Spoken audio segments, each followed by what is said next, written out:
Welcome to doctor Michael's music therapy channel. இன்றைய பதிவில் docking த talk என்ற தலைப்பில் சில செய்திகளை நம்ம பகிர்ந்துக்கலாம். சில பதிவுகளுக்கு முன்னாடி பார்த்தோம் டாக்கிங் த டாக் எப்படிலாம் பேசணும், எப்படி முதல்ல பேசுறதுக்கு துவங்கணும், பேசுவது எப்படி என்ற தலைப்பில் சில செய்திகளை நம்ம பகிர்ந்துக்கலாம். என்ன இது, எல்லாருக்கும் தான் பேச தெரியும், பேசுவதற்கு எப்படின்னு வேற கற்றுக்கணுமா அப்படின்னு நினைப்பாங்க. ஆனால் பேசுவது எப்படின்னு சொன்னால் எங்கே எப்படி எப்போ பேசணும், கான்வர்சேஷனில் எந்த கலோக்கியல் லாங்குவேஜ் உபயோகப்படுத்தணும், கான்வர்சேஷனில் எவ்வளோ அளவுக்கு மரியாதையாக பேசணும், கான்வர்சேஷனில் எந்த அளவுக்கு நகைச்சுவையை உட்படுத்தணும், கான்வர்சேஷனில் எந்த அளவுக்கு யதார்த்தமாக பேசணும். அப்படியே பார்த்தா இந்த 4-5 பெர்ஸ்பெக்டிவில் பார்க்கும்பொழுது how to speak, how to converse, how to deliver the goods, எப்படி ஒரு இடத்துக்கு போகணும், பேசணும். அப்போது ஒருத்தருக்கும் ஒரே மனிதர் தான் வேறு வேறு ரோலில் இருக்கும்போது அவர் பேசுகிற விஷயங்கள் வேறுபடும். நிஜமாக தான் இல்லையா? இது கொஞ்சம் ஒரு சின்ன ஒரு step will go deep into it அப்படின்னா நிச்சயமாக அதில் நம்மளுக்கு நிறைய செய்திகள் மனசுக்குள்ளே வரும்.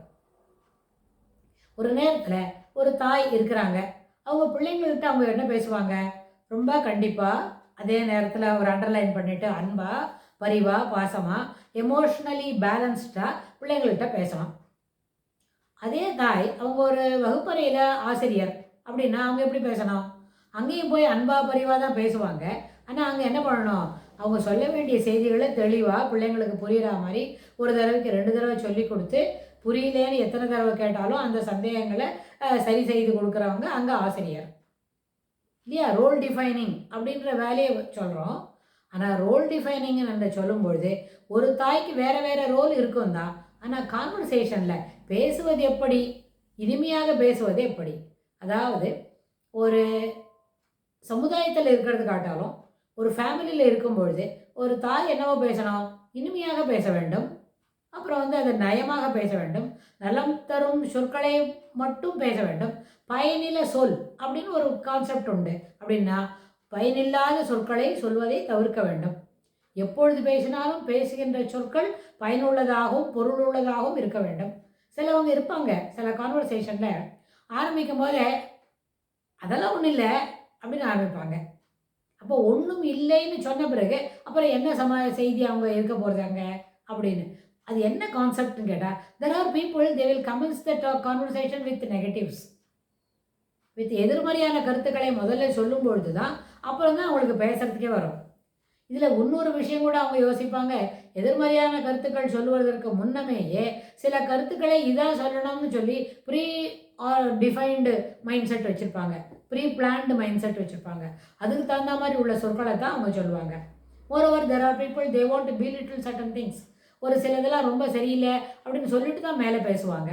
அது எப்படி? அப்புறம் இன்னொருத்தருக்கு சில ஆட்டிடியூட்ஸ் இருக்கும், எப்போவுமே எல்லாத்துலேயுமே ஒரு குறை மட்டும்தான் முதல்ல சொல்லுவாங்க.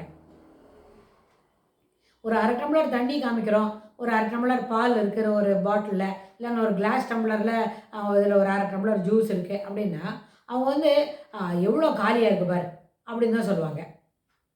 எவ்வளோ காலியாக இருக்கிறத காட்டிலும் எவ்வளோ இருக்குதுன்னு சொன்னால், அதாவது முன்னாடி காலத்துலலாம் பெரியவங்க சொல்லி தருவாங்க, இது இல்லை அது இல்லை, அப்புறம் சாமானே இல்லை, காய்கறியே இல்லை அப்படி சொல்லக்கூடாது. அது மாதிரி இல்லைன்ற வார்த்தையை சொல்லாமல் எல்லாமே கொஞ்சமாக இருக்குது எப்படி சொல்லணும், எல்லாமே இருக்குது, கொஞ்சம் குறைவாக இருக்கிறது. இன்றைக்கி வெள்ளிக்கிழமையா, இன்றைக்கி சனிக்கிழமையா, இந்த வீக்கெண்டில் போய் we will complete the purchase and make it full, எல்லாமே மூஷா ஆக்கினுடலாம். இந்த வார கடைசியில் நம்ம கடைக்கு போய் கடத்தெருவுக்கு போய் வாங்கிட்டு வரலான்னு சொல்லுவாங்க. அது என்ன ஒரு கான்செப்ட்னு சொன்னால், நிறைவான மனம், நிறைவான மனத்தை பெற்றுக்கொண்டால் எல்லாமே அதுக்கு பெற்றுக்கொள்வதற்கு என்ன வேணும், முயற்சி வேணும், நம்மளுடைய எண்ண ஓட்டங்களில் சிறப்பு வேணும், அப்புறம் அப்சர்வேஷன் பார்த்து தெரிஞ்சுக்கிறதுக்குள்ள நல்ல புரிதல் வேண்டும். அந்த புரிதலில் என்ன குறைபாடு இருக்குது அதை எப்படி ஃபுல்ஃபில் பண்ணுறது, அந்த போல் மனப்பான்மையை வளர்த்துட்டா அப்புறம் என்ன இல்லை, ஏதாவது நெகட்டிவ் என்னது இருக்கவில்லை அப்படின்றத சொல்ல கூட இருக்கும். அப்போது என்ன பண்ணுவாங்க, இருக்கின்றது, குறைவாக இருக்கின்றது, முழுவதுமாக இல்லை, எல்லா பாட்டிலையும் பாதி இருக்குது அப்படி சொல்லுவாங்க. அப்போது that makes a whole world of difference. அதாவது அந்த கான்செப்டில் எப்போவும் முழுமைக்கு முதலிடம் கொடுத்து நம்ம பழக துவங்கினா அந்த முழுமையிலே எவ்வளோ குறைவாக இருக்குது அப்படின்றத புரிஞ்சிக்க முடியும். இது ஒரு நல்ல ஆட்டிடியூட் பிள்ளைங்களுக்கு.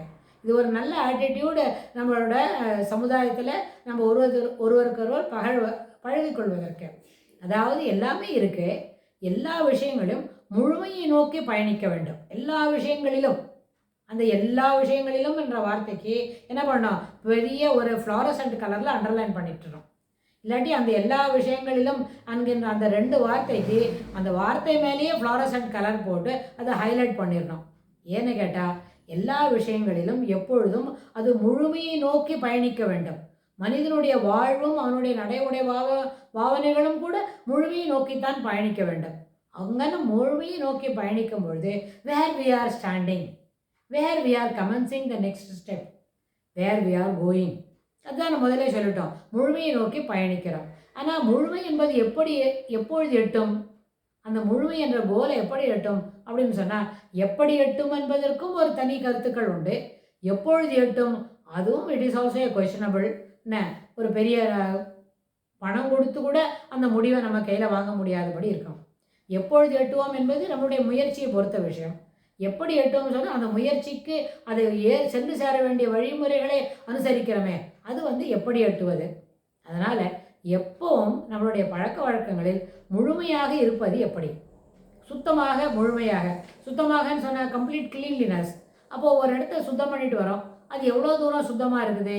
இல்லை ஒரு குவார்ட்டர் சைடு தான் பண்ணியிருக்கிறோம், 4 ரூம் இருக்குது அப்படின்னா ஒரு ரூம் தான் நம்ம சுத்தம் பண்ணியிருக்கிறோம். இல்லை ஒரே ரூம், பெரிய ரூம் இருக்குது, 4 கார்னரில் சுத்தம் பண்ணாதான் கணக்காகும், அப்போ தான் வீட்டு நடுவில் சரியாக வரும் அப்படின்னு சொன்னால் ஒரே ஒரு கார்னர் தான் நம்ம சுத்தம் பண்ணியிருக்கிறோம். So all the 3 remaining parts is there. அப்போ அடுத்த கொஞ்சம் நாளைக்கு மறுநாளைக்கு, இல்லை இப்போ மத்தியானம் சாயந்தரம், அதுபோல் நேரத்தில் மதியம் மாலை அதுபோல் நேரத்தில் இன்னொரு ஒரு கார்னர் சுத்தம் படுத்த முடியும் அப்படின்னு you should plan it and such a way, part versus whole.